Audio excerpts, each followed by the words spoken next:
ওলামায়ে কেরাম এই তারতিলকে 3 ভাগে বিভক্ত করেছেন।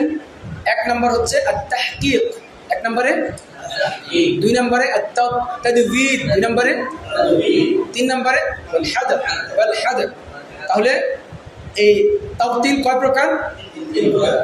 3 প্রকার। তেলাওয়াতকে কি বলে? তারতিল বলে। কেউ যদি হদর পড়ে সেটাও কি তারতিলের অংশ, কেউ যদি তাদবীর পড়ে সেটাও কি তারতিলের অংশ, কেউ যদি তাহকিক পড়ে সেটাও। আচ্ছা, এবার আসেন তাহকিক কি। আর তাহকিক মানে কি?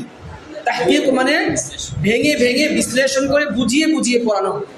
এটা আমরা যখন মাস্কের সময় করি সেটাকে তাহকিক বলা হয়, ঠিক না? আচ্ছা, যেমন আমরা পড়াচ্ছি আলহামদু, বাচ্চাদেরকে যখন আমরা মাস্ক করাই তখন আলটা কেমন হবে সেটা বুঝিয়ে দেই, হামদু কেমন হবে সেটা বুঝিয়ে দেই। এটাকে কি বলে? তাহকিক। আচ্ছা, দ্বিতীয় নাম্বার হচ্ছে আত-তাদবীর। তাদবীর মানে হচ্ছে মধ্যম তর্জে, বেশি তাড়াতাড়িও না, বেশি স্লো, বেশি ধীরগতিও না। যেমন বিসমিল্লাহির রহমানির রহিম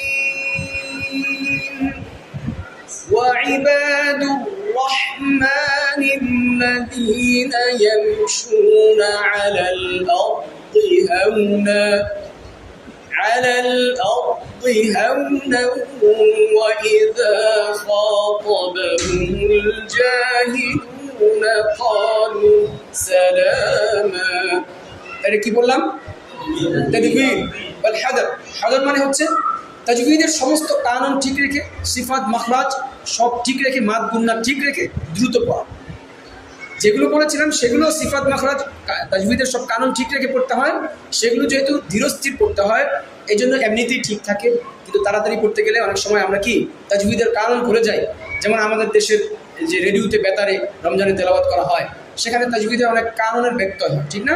যেমন বিসমিল্লাহির রহমানির রহিম মানে এক আলিফকে 3 আলিফ 4 আলিফ করে ফেললাম, আর 3 আলিফ যেখানে সেখানে আমরা কমিয়ে ফেললাম। তো এই ধরনের তেলাওয়াত করা জায়েজ নেই, এই ধরনের তেলাওয়াত করা কি নাই? জায়েজ নাই। তাহলে হাদর মানে কি? তাড়াতাড়ি পড়বো কিন্তু তাজবীদের সমস্ত কানুন, মাদ, গুন্না, মাখরাজ, সিফাত সব কিছু সঠিকভাবে রেখে আমরা তেলাওয়াত করব। যেমন বিসমিল্লাহির রহমানির রহিম والضحى والليل إذا سجى ما ودعك ربك وما قلى وللآخرة خير لك من الأولى ولسوف يعطيك ربك فترضى ألم يجدك